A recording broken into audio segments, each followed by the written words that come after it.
Hello student, morning. আজকে মে মাসের 2 তারিখ। আমি রাসায়নিক বিক্রিয়া এবং সমীকরণ শেষ করেছি। আজকে আমি আরম্ভ করব ধাতু এবং অধাতু, metals and non metal, class 10 বা সিনিয়র সেকেন্ড ইয়ার ক্লাস 10 ধাতু এবং অধাতু। ধাতু এবং অধাতু বলতে আমরা কি বুঝি, ধাতু এবং অধাতু কি, তাহা নিয়ে কীভাবে আলোচনা করা যায়, ধাতু এবং অধাতু কীভাবে পৃথক পৃথকভাবে বোঝানো যায়, তা আমার মতে আমি ধাতু এবং অধাতুকে যদি ডিস্টিংগুইশিং ক্যারেক্টার দ্বারা তাদের ডিফারেন্সিয়েট করে তাদের পৃথক পৃথক করে আমি বলি। প্রথমে এই ধাতু এবং অধাতুর পার্থক্য থেকে আরম্ভ করি। পার্থক্য থেকে আরম্ভ করলে আমরা ধাতু এবং অধাতু কি তার সম্বন্ধে জেনে নিব। এখন তাহলে দেখা যাক।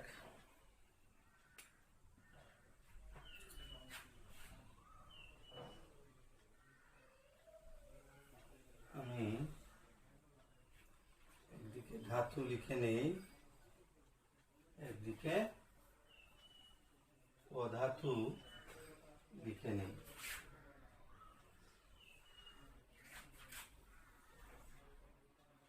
আমি ডিস্টিংগুইশ করছি। প্রথম ধাতুর সংজ্ঞা থেকে বলি। ধাতুর সংজ্ঞা কি, কোন কোন মৌলগুলি ধাতু, ধাতু কাদেরকে বলা হয়, কোনগুলি ধাতু, তা যদি আমরা বলি তাহলে ধাতু যে সকল মৌলের যোজক কক্ষে ইলেকট্রনের সংখ্যা 1 বা 2 বা 3 হয় সেগুলি হলো ধাতু। যেগুলি মৌলের পরমাণুর যোজক কক্ষে বা বহিঃকক্ষে ব্যালেন্স শেলের মধ্যে ইলেকট্রনের সংখ্যা যদি 1 বা 2 বা 3 হয় তাহলে তাদেরকে ধাতু বলা হয়, তারা হলো ধাতু। যেমন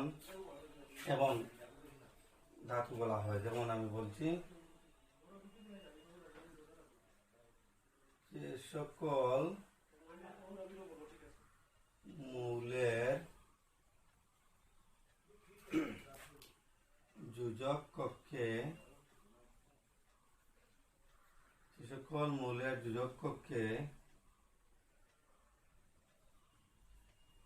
ইলেকট্রনের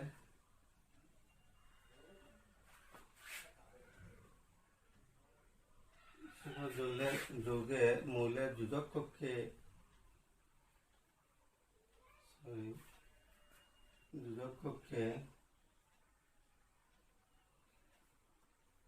1, 2 বা 3টি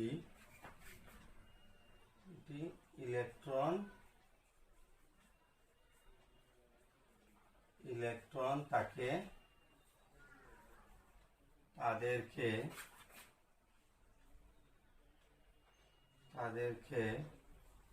ধাতু বলে। তাহলে আমরা বুঝতে পারলাম ধাতু কোনগুলি। যে মৌলগুলির যোজক কক্ষে ইলেকট্রন 1 অথবা 2 অথবা 3 যদি 1 হয় যোজক কক্ষে, বা ইলেকট্রনের সংখ্যা 2 হয় বা ইলেকট্রনের সংখ্যা 3 হয়, তাহলে সেগুলি হবে ধাতু। যেমন আমি এক্সাম্পল দিচ্ছি, ধরেন Na সোডিয়ামের পরমাণু ক্রমাঙ্ক 11, তার ইলেকট্রনিক কনফিগারেশন বা ইলেকট্রন বিন্যাস 281, তার যোজক কক্ষে একটি ইলেকট্রন যোজক কক্ষে একটি ইলেকট্রন থাকার জন্য সোডিয়াম ধাতু আমরা সবাই জানি। সোডিয়াম, ম্যাগনেসিয়াম 12, ইলেকট্রনিক বিন্যাস 2.8.2, যোজক কক্ষে দুটি ইলেকট্রন, অতএব ইহা ধাতু। অ্যালুমিনিয়াম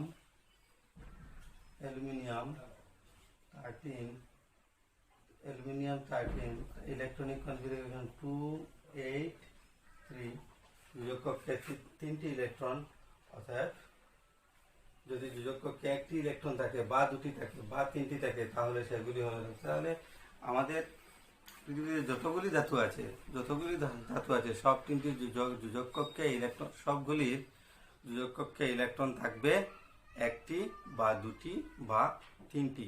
একটি বা দুটি বা তিনটি ইলেকট্রন যদি যোজক কক্ষে থাকে তাহলে আমরা সিম্পলি বলতে পারি এগুলি কি ধাতু।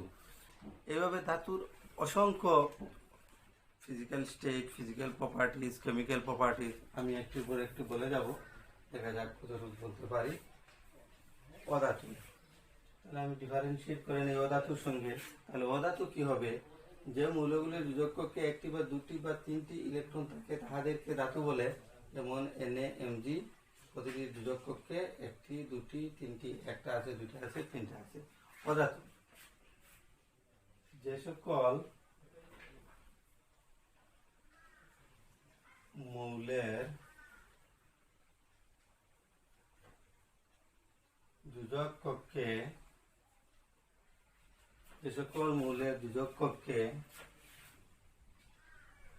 4, 5,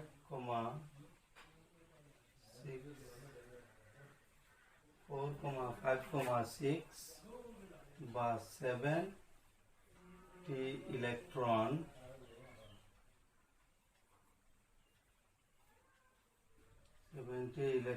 থাকে তাদেরকে অধাতু বলে।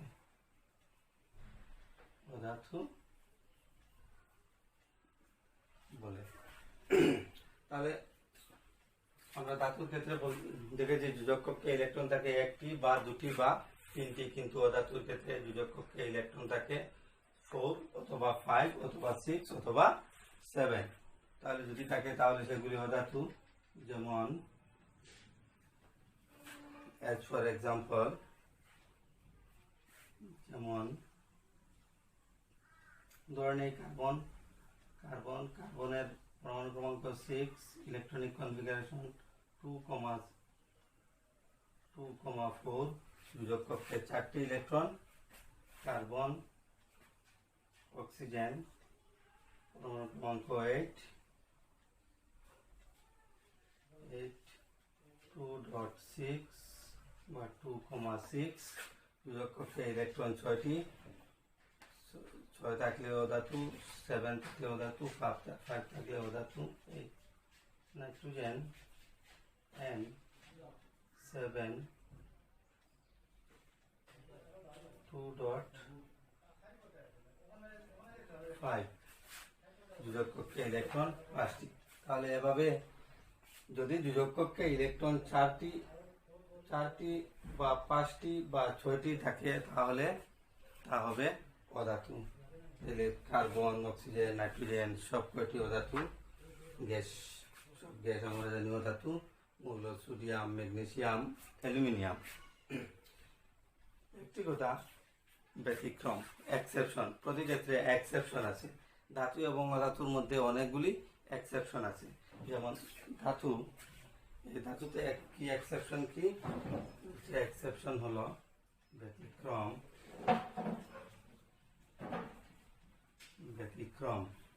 কি ব্যতিক্রম? হাইড্রোজেন তো 1, জানি আমরা। তার যোজক কক্ষে ইলেকট্রন কতটি হবে? একটি। হাইড্রোজেন কি অধাতু? তাহলে ধাতু যদি হয় 1, 2, 3, তাহলে 1 হলে তো ধাতু হতো, হাইড্রোজেন ধাতু হতো, কিন্তু হাইড্রোজেন ধাতু কি? নো, হাইড্রোজেন অধাতু। তাহলে এটা হলো ব্যতিক্রম। হাইড্রোজেনকে বাদ দিলে বাকি যতটি আছে সবগুলি ধাতুর বহিঃকক্ষে বা যোজক কক্ষে ইলেকট্রন থাকবে 1, 2 অথবা 3। এটা ব্যতিক্রম। অধাতুর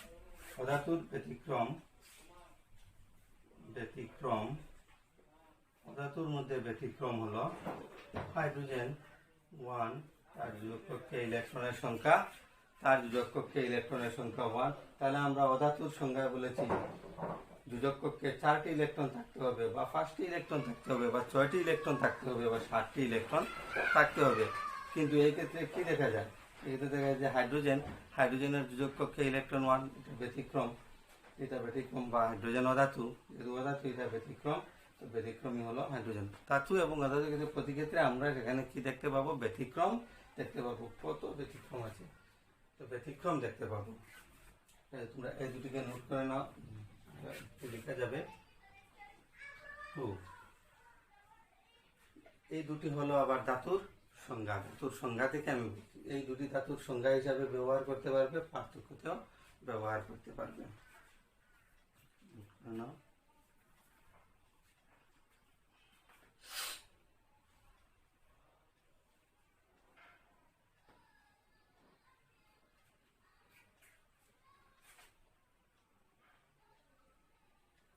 ভৌতিক অবস্থা, ভৌতিক অবস্থা।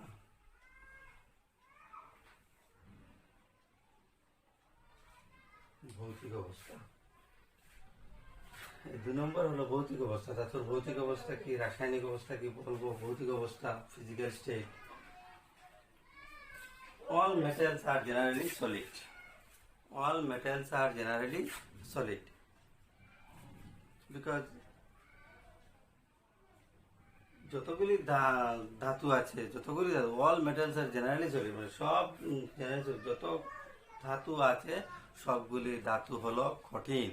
সবগুলি ধাতুর ফিজিক্যাল অবস্থা হলো কি, প্রপার্টি কি হলো? কঠিন। কারণ ধাতুর মধ্যে যে বন্ধনী থাকে, যে বন্ড থাকে, সেই বন্ডকে বলা হয় মেটালিক বন্ড। ধাতুর মধ্যে বন্ধনী থাকে মেটালিক বন্ড। এটাতে কোভ্যালেন্ট বন্ধন হয়, আয়নিক বন্ধন হয়। কোভ্যালেন্ট বন্ড মানে সহযোগী বন্ধনী, আয়নিক মানে আয়নীয় বন্ধনী। আমরা দুটো আগে পেয়েছি, আয়নীয় বন্ধনী, সহযোগী বন্ধনী। আয়নীয় বন্ধনীও নয়, সহযোগী বন্ধনীও নয়। ধাতুর মধ্যে যে বন্ধনী থাকে এটাকে বলা হয় মেটালিক বন্ড। মেটালিক বন্ড খুবই শক্ত, যে দুটো খুবই শক্তভাবে আঁকড়ে ধরবে একটি অপরটিকে, এমনভাবে ধরবে যাতে ভাঙতে না পারে। খুবই শক্ত বন্ধনী, যার লাগি metals are generally solid. Metals are generally solid. ভৌতিক অবস্থা হলো ধাতুগুলি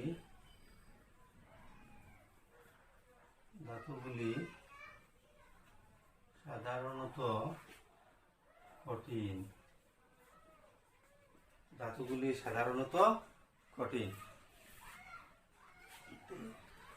সাধারণত কঠিন, কিন্তু এখানে এক্সেপশন আছে।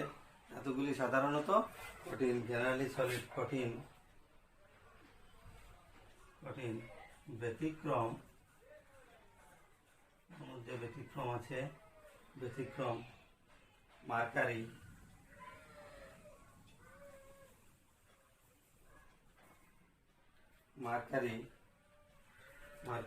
এটা কি? তরল।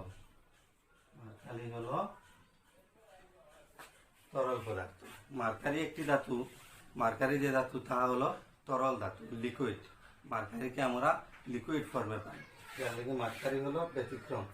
তো ধাতুগুলি সাধারণত কঠিন, কিন্তু ব্যতিক্রম হলো মার্কারি। মার্কারি হলো তরল।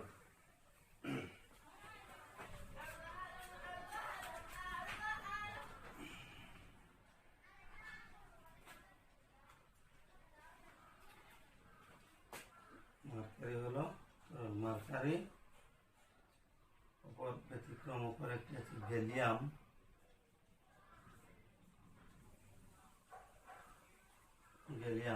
এটিও তরল। প্রথম তো তরল অবস্থায় থাকে না গ্যালিয়াম। যখন আমরা গ্যালিয়াম নিয়ে কাজ আরম্ভ করে হাতের তালুতে রাখি, তখন গ্যালিয়াম তরলে পরিণত হয়ে যায়। মার্কারি তো তরল অবস্থাতে থাকে একটা রুম টেম্পারেচার। রুম টেম্পারেচারে মার্কারি তরল, কিন্তু গ্যালিয়াম তরল আমরা যখন হাতের তালুতে নিয়ে নিই, তখন গ্যালিয়াম তরলে পরিণত হয়। তো ধাতুগুলি সাধারণত কঠিন। তাহলে অধাতু কি হবে? কোমল বললে হবে কি? না, হবে না। ধাতুগুলি সাধারণত কঠিন। অধাতুগুলি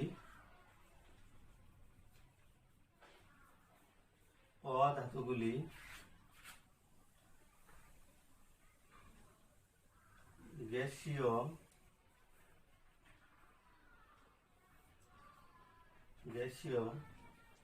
কঠিন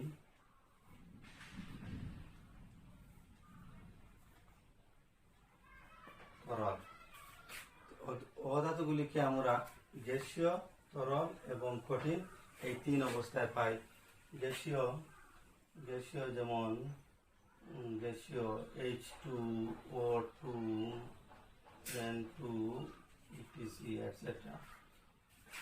H2O2 N2 ইত্যাদি হলো গ্যাসীয় পদার্থগুলি। গ্যাসীয়। তরল একটি ধাতু আছে, একটি মাত্রই আছে, যাকে বলা হয় ব্রোমিন।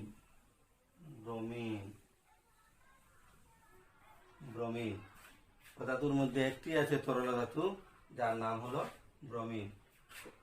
এই H2O2 গ্যাসীয় এবং ব্রোমিন বাদ দিয়ে যা আছে সবই কঠিন। Carbon, phosphorus etc. ব্রোমিনকে বাদ দিয়ে, গ্যাসীয় পদার্থগুলিকে বাদ দিয়ে, 11টা গ্যাসীয় পদার্থ আছে, গ্যাসীয় পদার্থকে বাদ দিয়ে যা আছে সব অধাতু হলো কঠিন অবস্থায় পাওয়া যায়।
একটি দুটি পার্থক্য বলেছি। নাম্বার থ্রিতে আমি কি বলবো? ধাতুগুলি সাধারণত খুবই শক্ত। ধাতুগুলি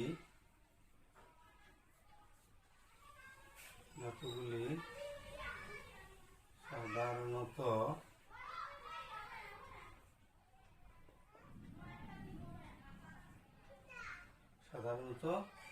শক্ত।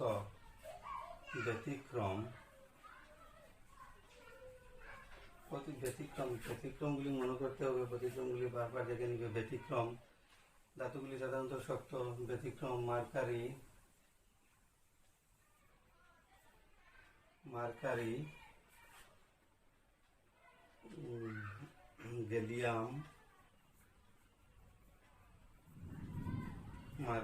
Gallium, sodium, potassium etcetera. Mercury, gallium, sodium. Mercury সাধারণ উষ্ণতায় বা রুম টেম্পারেচারে মার্কারি তরল অবস্থায় থাকে। গ্যালিয়াম হাতে তালুতে নিলে তরল হিসাবে থাকে। সোডিয়াম, পটাশিয়াম নরম কোমল ধাতু। সোডিয়াম এবং পটাশিয়াম দুটি হলো কোমল ধাতু। এই দুটিকে সফট সলিড, কোমল কঠিন সফট সলিড বলা হয়। এই দুটিকে সফট সলিড বলা হয় because sodium and potassium can be cut by knife. So এই দুটি হলো কোমল সফট সলিড।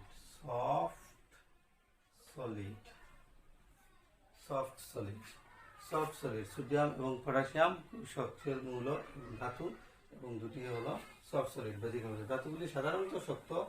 ব্যতিক্রম মার্কারি, গ্যালিয়াম থেকে তরল অবস্থায়। মার্কারি, গ্যালিয়াম লিকুইড ফর্মে থাকে। LiQUID লিকুইড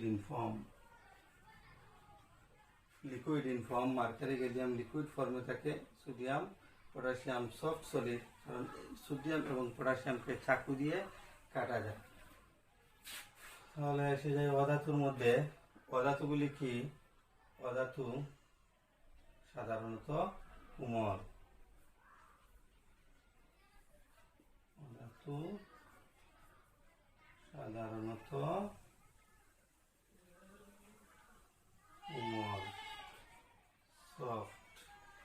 পদার্থ সাধারণত কোমল সফট।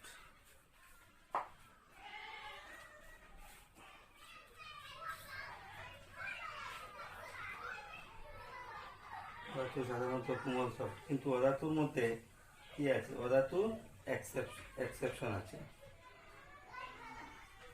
অধাতুর মধ্যে এক্সেপশন আছে। এক্সেপশনের মধ্যে কি বলা যায়?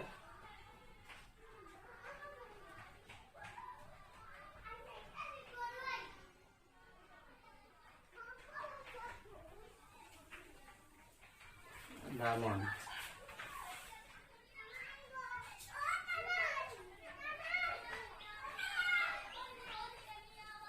ব্যতিক্রম,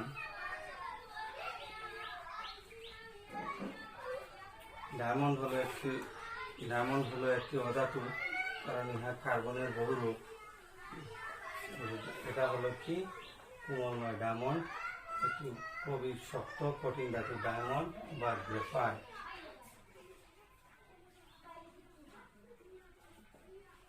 ডায়মন্ড, গ্রাফাইট। 4 নম্বরে আমরা বলতে পারি ধাতুর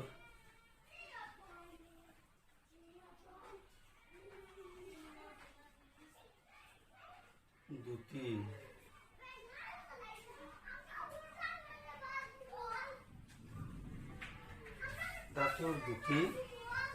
লাস্টার আছে।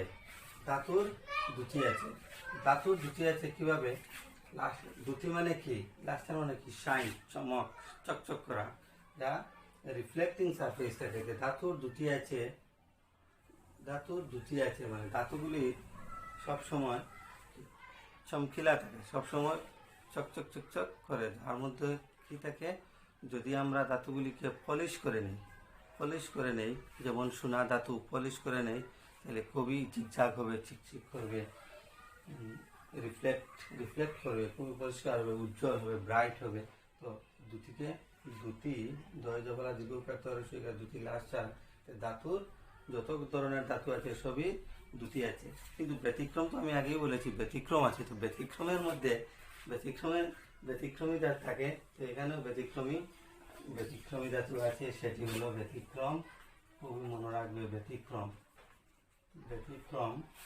ব্যতিক্রম হলো লেড, পিবি। লেড এটি উজ্জ্বল ধাতু নয়, এটি মেঘলা।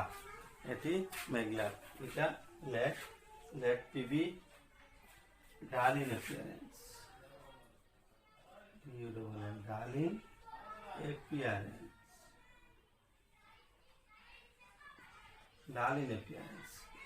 এটা এমনভাবে হয়, পিবি এমনভাবে হয় যে সবসময় বোঝা যায় যে একজন মানুষ ঘুমে থাকে। এভাবে যদি ঘুম থেকে উঠার পর যে মানুষের মধ্যে যে বিহেভ থাকে, এইভাবে দেখতে লাগে লেডকে। তো লেড হলো ডাল ইন অ্যাপিয়ারেন্স, এটাকে ডাল বলা হয়। ঘুম থেকে উঠলে পরে যে ভাবটা থাকে এটাকে ডাল বলা হয়, কিছুই নেই, ডাল। ধাতুর দুটি আছে। সব ধাতুকে আমরা পলিশ করলে তার উজ্জ্বলতা বেরিয়ে আসবে, সে উজ্জ্বলতা দেবে। কিন্তু এমন একটি আছে ব্যতিক্রম, যেটি কি লেড একটি ধাতু যার মধ্যে উজ্জ্বলতা নেই।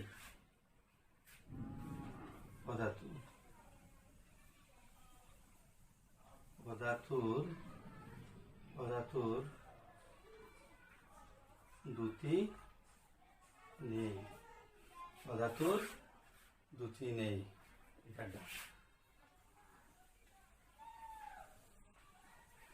অধাতুর দুটি নেই মানে ডাল। অধাতুগুলি দুটি নেই, তারা হলো ডাল।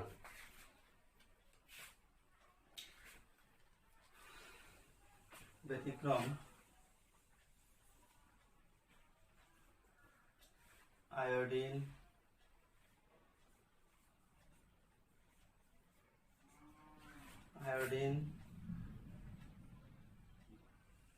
অধাতুর মধ্যে আয়োডিন, ডায়মন্ড, হীরা, গ্রাফাইট।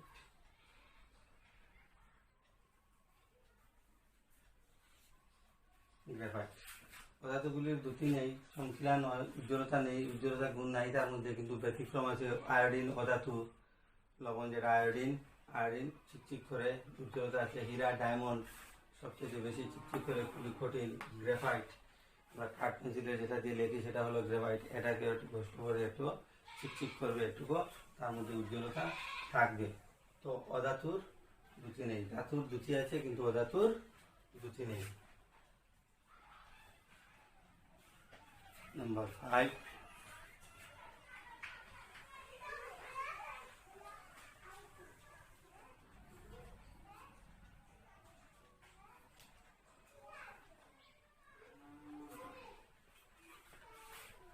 নাম্বার 5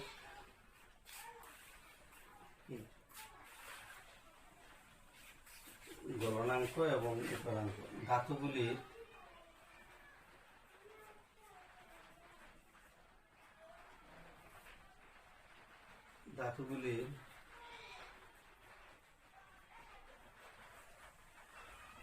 গলনাঙ্ক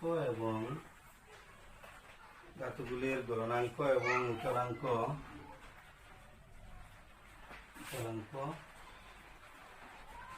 খুবই বেশি। ব্যতিক্রম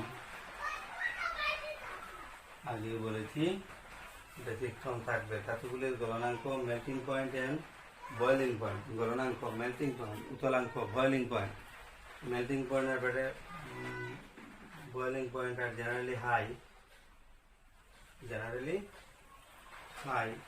বাট ব্যতিক্রম এক্সেপশন হলো আবার কি মার্কারি। কারণ মার্কারি হলো তরল, এটা বেশি গলনাঙ্ক উতলাঙ্ক বেশি দিতেন। গলনাঙ্ক উতলাঙ্ক হাই মানে কি, ধাতু সলিড, তার মধ্যে মেটালিক বন্ড থাকে, এটাকে ভাঙতে হলে, ভেপারাইজ করতে হলে খুব বেশি পরিমাণে তার মধ্যে হিট দিতে হবে, হিট দেওয়ার পর ভাঙবে। কিন্তু মার্কারি হলো তরল, সিজিয়াম হলো তরল, গ্যালিয়াম হলো তরল, এগুলিতে খুব বেশি পরিমাণে গলনাঙ্ক এবং উতলাঙ্কের প্রয়োজন নেই, কারণ এটা তো আগের থেকেই কি আছে, তরল অবস্থাতে আছে। ধাতুগুলির গলনাঙ্ক এবং উতলাঙ্ক খুবই বেশি। আর পদার্থগুলির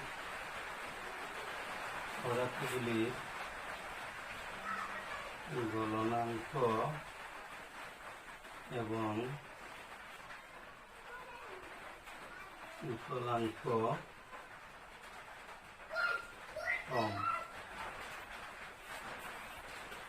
উতলাঙ্ক কম।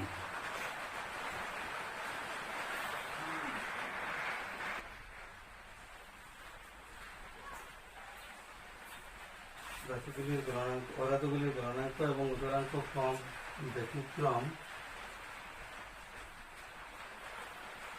ব্যতিক্রম silicon, boron, carbon, boron, silicon. পদার্থগুলির সাধারণত গলনাঙ্ক এবং উতলাঙ্ক কম, কিন্তু ব্যতিক্রম হল সিলিকন খুবই কঠিন, এর গলনাঙ্ক এবং উতলাঙ্ক মেল্টিং পয়েন্ট বয়েলিং পয়েন্ট খুবই বেশি, বোরনেরও কার্বনেরও।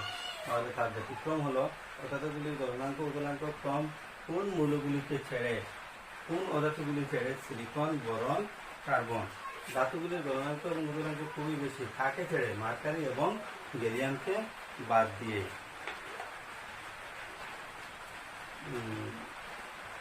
হয়ে গেল নাম্বার 6।